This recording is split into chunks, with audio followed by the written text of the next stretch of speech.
Muy bien. Bueno, entonces seguimos con el trabajo de la sección. Vamos a escuchar ahora la presentación del profesor Juan Antonio Denis, también coordinador de esta sección.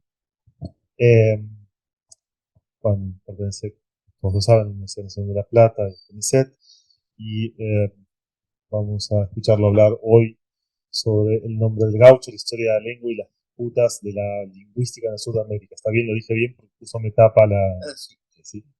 Bueno, muy bien. Así que muchas gracias. Adelante, Juan, te escuchamos. Bueno, buenos días. Muchas gracias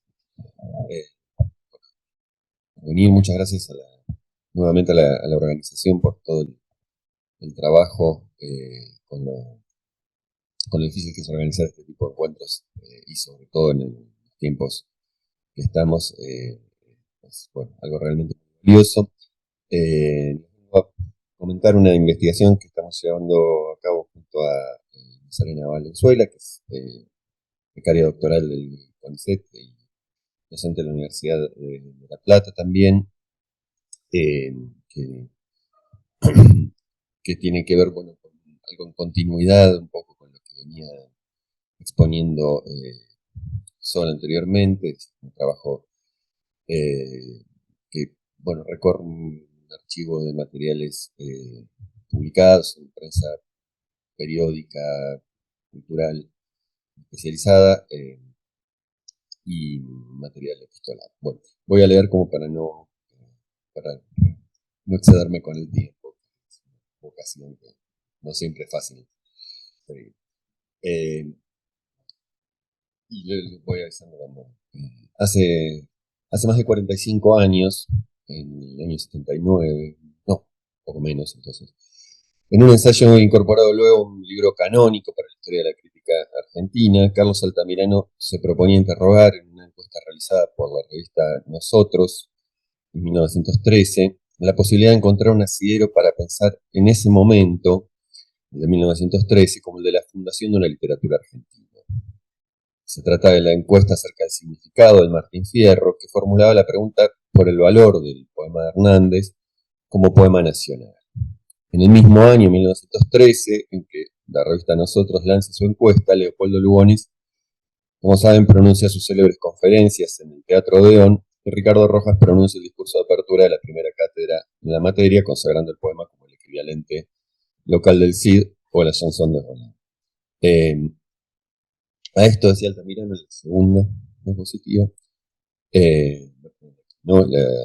Lo que tanto las respuestas como las preguntas daban como sobreentendía era una concepción de la épica, historia literaria, que no resulta difícil reconocer, la del historicismo romántico, para darle el nombre con el que se lo ejercitaba en el estudio de las lenguas y la literatura del siglo XIX, el de la filología. La literatura argentina, resumirá Altamirano al final del ensayo, que en 1837 era bebida por nuestro primer romanticismo como promesa, en 1913, cuando ensayaba los dispositivos académicos para su interpretación, primero debía ser probada y para eso pensarse de los moldes provistos por la filología.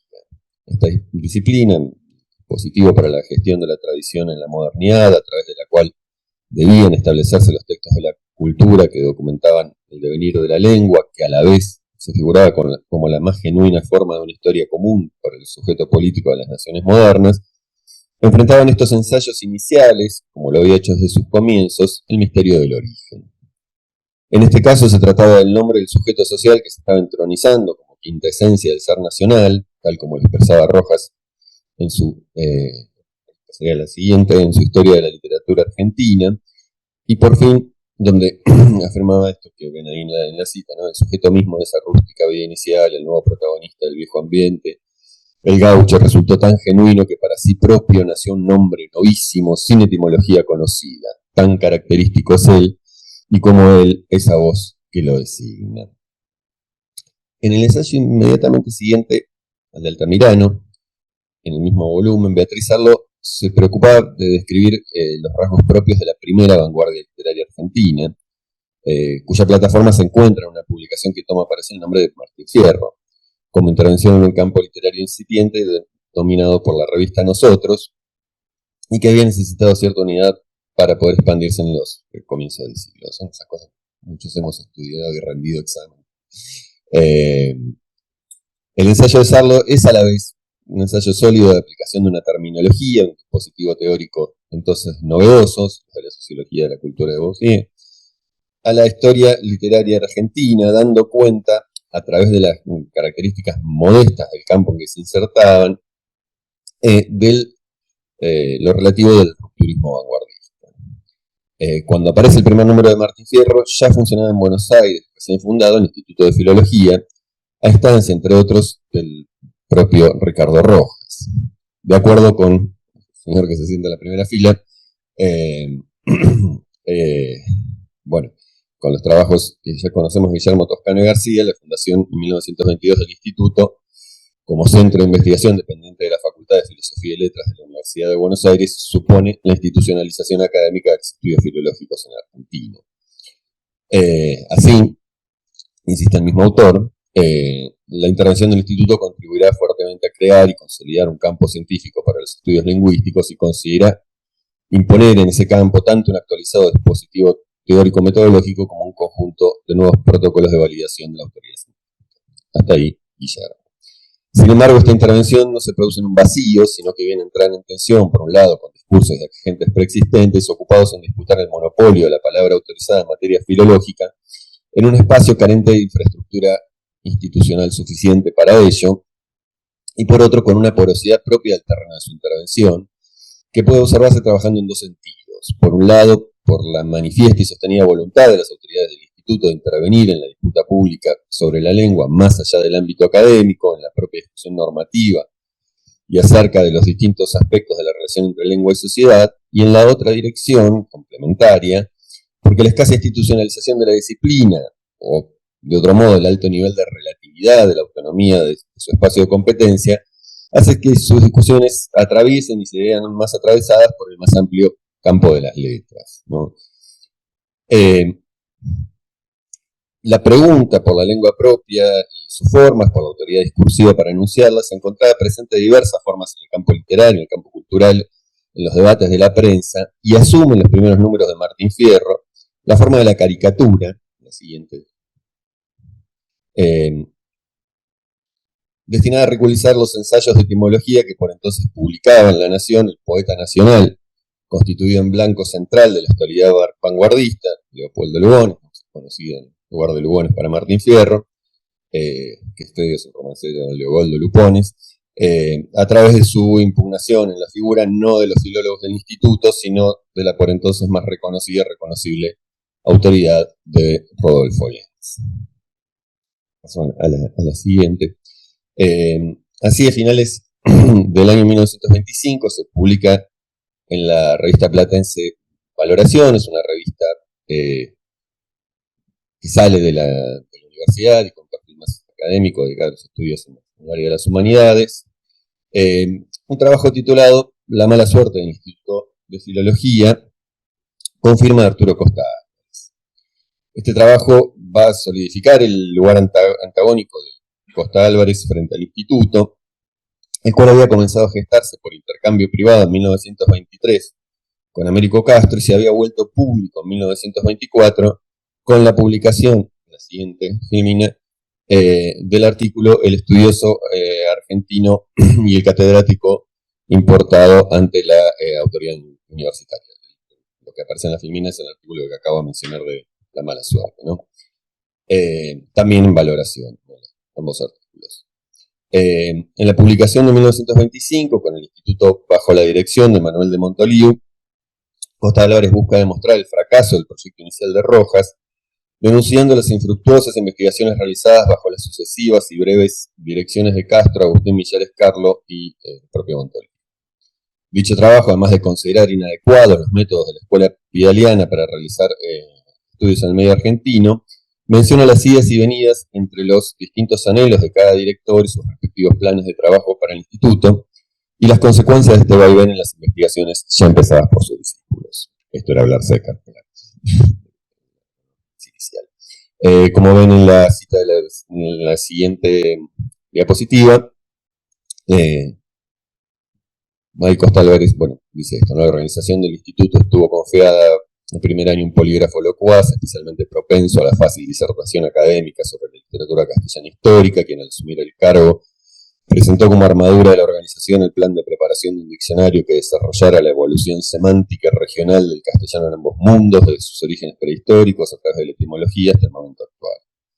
La pasmosa magnitud de este plan reveló en toda su exuberancia la fantasía meridional, casi tropical, del primer director del instituto. El segundo director no era polígrafo, sino paleógrafo. Expuso a su vez su programa propio para la labor del instituto, consistía en el estudio paleográfico de una colección de documentos visigóticos en latín estropeado que traía en su valija. Ante este anuncio, 2 de los 3 alumnos del instituto se desconcertaron y vinieron a La Plata a pedir consejo. Se les estimuló para que prosiguieran sus investigaciones gramaticales y léxicas en el lenguaje del Martín Fierro y en los galicismos de Sarmiento, aunque tales tareas fueran más propias del formalismo empírico de la vieja escuela filológica que de la profundación científica de la nueva. La mención que hace Costa Álvarez en la investigación, pasó a la siguiente línea del lenguaje de Martín Fierro, es, por supuesto, una referencia a la edición de 1925 del Martín Fierro, comentado y anotado por Eleuterio Tiscornia, publicado por la editorial Coni. Y la crítica deslizada en el último fragmento de la cita resulta un adelanto de la lectura que hará Costa Álvarez de ese trabajo. En este punto, antes de proseguir con el núcleo impreso, publicado esta controversia, conviene detenerse en la otra forma del archivo que pretendemos integrar a su análisis, la del intercambio epistolar entre los agentes que intervienen en el mismo. La mayoría del material epistolar relevado en este trabajo proviene del archivo personal de Arturo Costa Álvarez, un acervo de más de 800 cartas de distintas personalidades culturales de la época, conservado en la Biblioteca Pública de la Universidad de La Plata, y que es objeto del trabajo de la primera parte de la investigación doctoral de Nazarena Valenzuela. Otra parte proviene del legado alemán Nietzsche en la Biblioteca Criolla del Instituto Americano de Berlín, y una tercera se encuentra en el Fondo Rodolfo Lenz de la Universidad Metropolitana de Ciencias de la Educación en Santiago de Chile. En este punto, siguiendo el rigor de la cronología, debe referirse al intercambio entre Costa Álvarez, que con la publicación en 1922 del libro Nuestra Lengua, pocos meses antes de la entrada en funciones del Instituto de Filología, había comenzado a instalarse en un lugar de referencia que podía haberse menoscabado justamente por la novedad del Instituto y sus especialistas, Diego Costa Álvarez y Ricardo Moner Sanz, de quien se habló hace un rato en la presentación de la profesora García Folgado. Que bueno, pues, era una figura de autoridad en este terreno, digamos, previo también a la llegada de los filólogos españoles. Si podemos pasar a la siguiente. Contamos en este caso con una sola parte de la correspondencia, la recibida por Costa Álvarez, y es el 29 de abril del 26. Vemos que Moner Sanz responde una plausible solicitud de Costa Álvarez aportando referencias eruditas sobre hipótesis etimológicas y definiciones lexicográficas de la palabra gaucho. Al mismo tiempo, y pasamos a la siguiente, son muchas, perdón. En el legado de alemán Nietzsche, en el Iberoamericano, se conservan las cartas de Costa Álvarez, al entonces director interino del Instituto de Filología, alemán Nietzsche, publicadas y estudiadas por Graciela Salto y Carolina Domínguez, un artículo del 2020.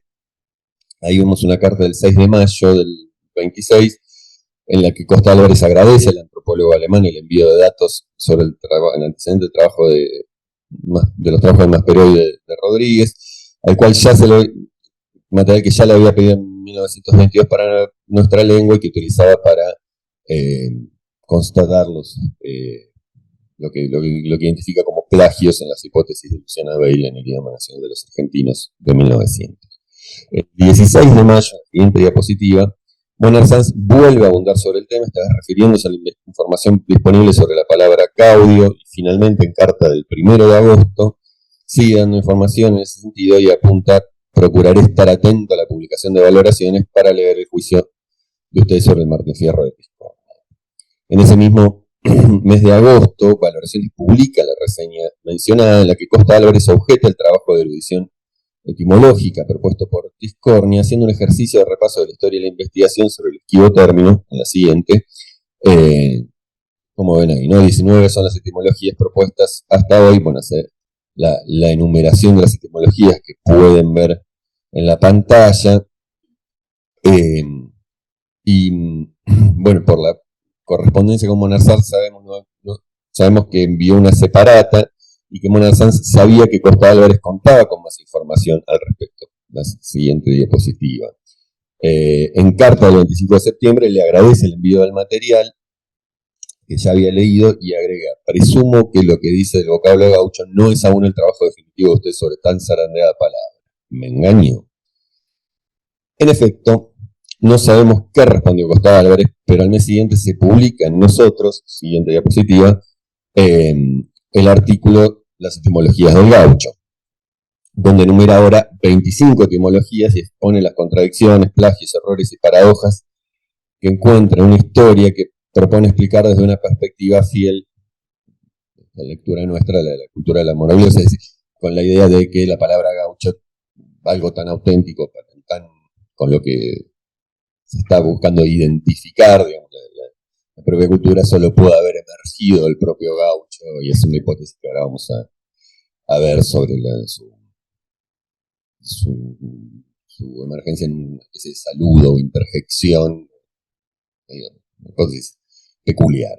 Ahí ven la enumeración de las distintas etimologías, propuestas de etimología que va acumulando, que termina justamente con el propio Discornia, quien le reprocha adoptar de manera acrítica la hipótesis que había formulado en su diccionario etimológico de las voces del español de Chile, de las voces de origen indígena del español de Chile, de Rodolfo Lenz, acerca del origen en el mapudungún del vocablo, y esto a partir de un razonamiento en que las representaciones acerca del gaucho y su historia, es decir, al final del trabajo él va a decir, la etimología sirve si nos explica, si sirve para explicar otra cosa, y esa otra cosa tiene que ver justamente con la identidad nacional, y dice, nadie puede suponer que esta posibilidad del contacto que daría ese origen fundada en cierta idea de amistad o camaradería entre gauchos e indios, algo históricamente imaginable, ¿no? Es algo que tiene que ver también con la narrativa de la historia de ese sujeto, ¿no? En la siguiente diapositiva, en carta del 6 de noviembre de 1926, destinada a consultarlo por algunos datos y materiales bibliográficos, Costa Álvarez aprovecha para noticiar a Robert Lehmann Nietzsche, que entonces ya era director interino del instituto, de la aparición de este artículo.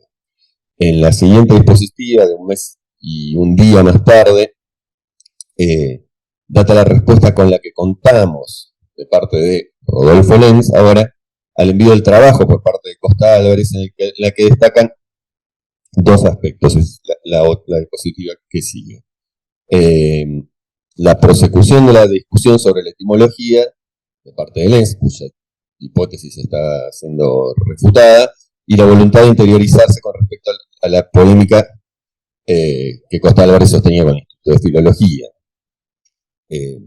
Digamos, Lenz hay también una discusión cordial, pero no menos compleja, que sostiene Lenz con el Instituto de Filología, por lo que trata también de ir enterándose de, bueno, le sugiere eso, quiere escuchar todas las campanas. Sobre la etimología de gaucho, como ven, le agradece las horas divertidas que me ha dado su gaucho, es un modelo de cuántas etimologías puede tener un nombre tan importante. Al fin quedamos tan oscuras como antes. El gaucho es un misterio. El cachú con el que se saludaban los indios, según mi opinión, fue interpretado como nombre que se daban. La forma caucho usada por los mapuches puede ser la mapuchización del castellano gaucho. Hay que preguntar, me dice el señor Benigar sobre el asunto. Benigar, que era un filólogo de origen croata que se encontraba en Patagonia, Argentina, en ese momento, que Marisa Malvestiti ha hecho unos estudios muy interesantes sobre esta figura del intelectual de provincias, en su caso. Bueno, Costa Álvarez le hace caso, le escribe a Benigar, le manda su trabajo. En la siguiente diapositiva, bueno, Nazarena ha viajado a Luminé a consultar un archivo donde hay algunos papeles de Benigar. Benigar objeta la hipótesis onomatopéyica de Costa Álvarez, Soy seguro de que sería objeto de risa de parte de la gente de campo. Ah, perdón, es la siguiente, la otra. Sí, esa me la había salteado. Que la gente se le iba a matar de la risa, digamos, de parte de la gente de campo y que intentara reproducir eso, ¿no? En segundo lugar, no se hace la ciencia con lo que pudiera hacer, sino con lo que se documenta con todo rigor, ¿no? Le reprende un poco el método. En la siguiente diapositiva pueden ver el artículo que aparece publicado el 6 de febrero, ya de 1927, bueno, ya la carta anterior del 18 de enero. En la prensa, donde publicaba con alguna frecuencia este tipo de intervenciones que tenían más que ver con su tarea como antropólogo, de Nietzsche, una columna dedicada a la etimología del gaucho, en la que discute un poco con Costa Álvarez y se refiere irónicamente a sus hipótesis y propone una propia, ¿no? Reseña la hipótesis de Costa Álvarez y dice, bueno, cree pues que el tipo del gaucho con su nombre se haya creado por generatio espontáneo en el limo pampeano, como se habrá formado en el lodo de las profundidades del océano el Bativius Hekeli de los naturalistas de cierta época. ¿No? Y lo sitúa además con el positivismo, con el organismo lingüístico vinculado a Haeckel, a quien se le dedica la famosa carta de August Schleicher sobre el darwinismo en lingüística. Finalmente, como resultado de una investigación que, como informa Toscano y García también, Lemaniche consignará en su informe como director del Instituto de Filología, propone en esta columna el origen gitano o caló del vocablo. En el mismo mes aparece una breve nota de unas 5 páginas firmada por Costa Álvarez, en la siguiente diapositiva, nuevamente en la revista Nosotros, titulada Otra etimología del gaucho, donde responde la ironía de Lemaniche, con una elegante afirmación de su vanidad y consiguiendo algunos de los puntos que le objetaba a partir de la necesidad de síntesis de su trabajo anterior. Al terminar la lectura de este artículo, ese Costa Álvarez, mi cabeza cayó de golpe sobre el pecho, como si hubiera recibido un cogotazo. De modo que el escrito de las etimologías del gaucho, he escrito las etimologías del gaucho para mostrar cuán vana es la tarea de idear etimologías conjeturales y cuán desairada figura hace de la ciencia los que en tales trivialidades se entretienen, y aquí que como fruto de mi trabajo aparece a raíz de él y conspirada en él una nueva etimología del mismo puño, y yo que creía haber matado con mi quijotesca empresa por la ciencia a todas las novelas de caballería etimológica. Bueno, la cordialidad de la comunicación entre ambos parece haberse sostenido, ya que contamos con una breve esquela de Lemaniche a Costa Álvarez del 18 de abril siguiente, en la que responde, la que sigue, sí, a la solicitud de le solicita el envío, es la otra. Eso es lo que leíamos recién. Ahí está el pequeño, la tarjetita de Lemaniche, en la que le responde y a una solicitud, se le seguía mangueando cosas, tal, no hay ningún problema, y le pide que le mande aparte el artículo publicado en Nosotros, y además hace una advertencia interesante sobre la especificidad del medio de circulación. Así como el artículo está publicado en la prensa, que es el diario de mayor circulación del momento, con muchas veces más de 200.000 ejemplares diarios,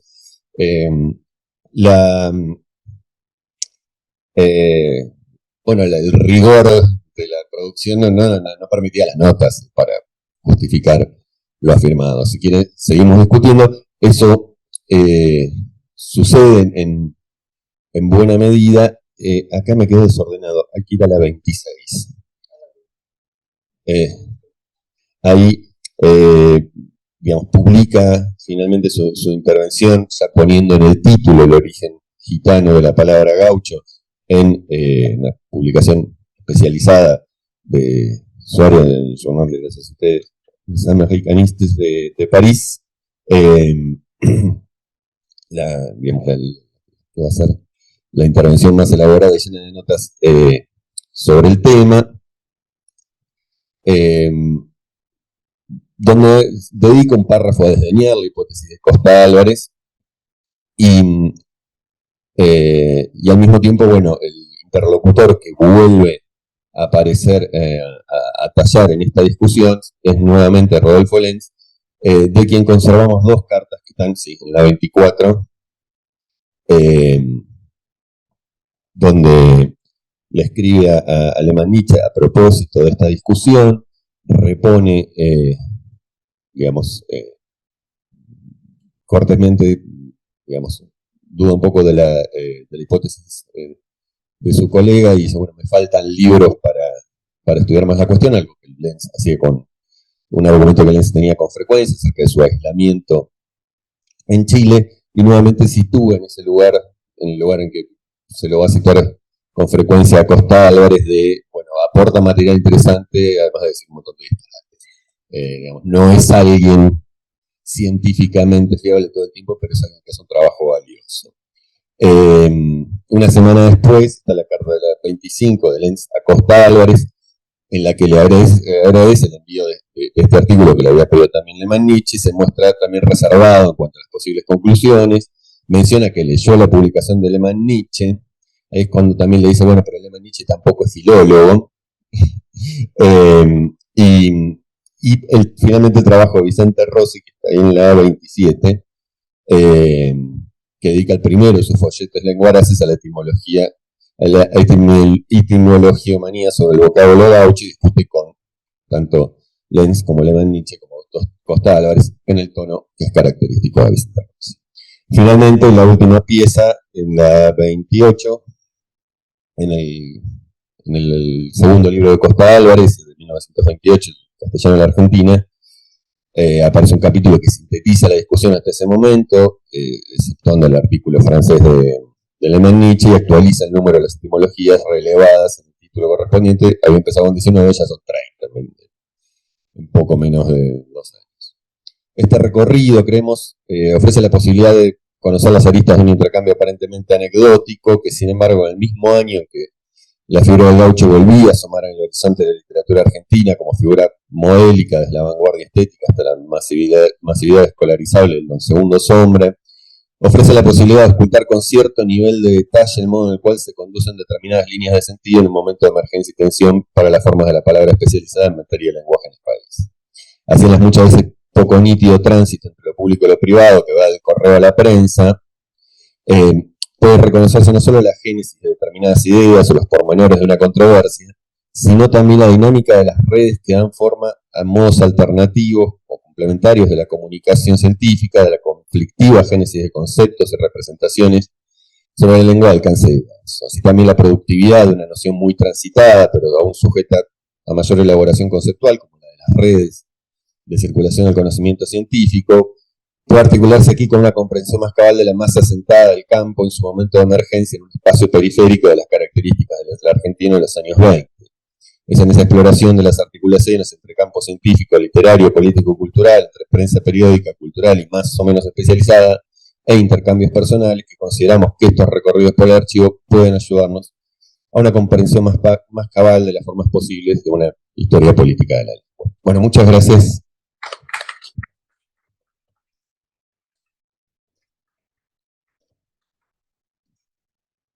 Muchas gracias, Juan.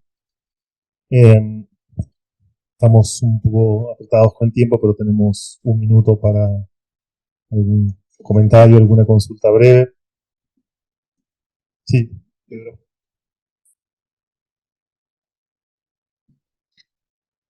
Sí, muchas gracias, Juan. Muy interesante el trabajo. Y no sé, a mí se me ocurre, sería para mí interesante ver qué es lo que recogió Corominas en el diccionario crítico etimológico de toda esta discusión, ¿no? Porque, bueno, es una autoridad sobre la etimología de las palabras, ¿no? El castellano.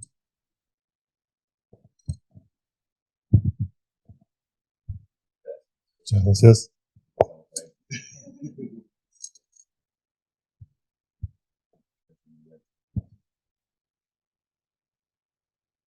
¿Alguna otra intervención más? Claro, porque estaría bien, ¿no? Ver el cierre de la cuestión como... ¿Cuándo fue la primera vez que aparece la palabra gaucho escrita?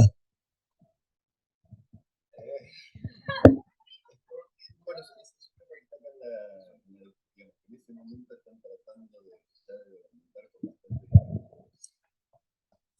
Es un tema que ya en ese momento están tratando de documentar con bastante dificultad. Yo no recuerdo ahora con precisión. En Maspero ya está. Sí, bueno, estoy pensando en Bondhead ya recién pasada la independencia ya lo escribe en inglés y lo toma, lo suma toda su descripción del gaucho, por ejemplo, en ese el viaje que hace, este viaje que después le de Sarmiento, pero yo creo que ya se documenta en el 18, ya hay documentación de la palabra en el 18, pero no, ahora no lo recuerdo con precisión.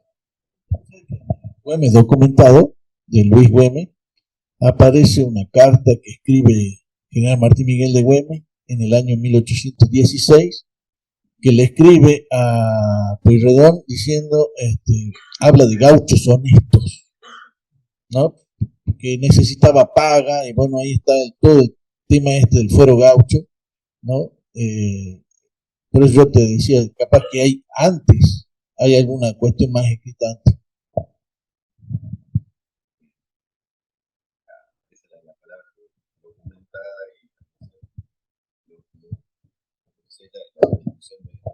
Donde viene la palabra, sí, arranca por ahí con Maspero y las primeras descripciones acerca de qué es eso, de las particularidades del gaucho. Yo la más antigua que recuerdo, pero porque me falta material, es la de Bondhead, pero sí, entiendo que hay otras previas. La de Bondhead porque además es la más influyente para lo que viene después.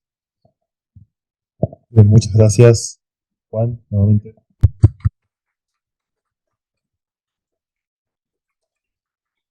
Y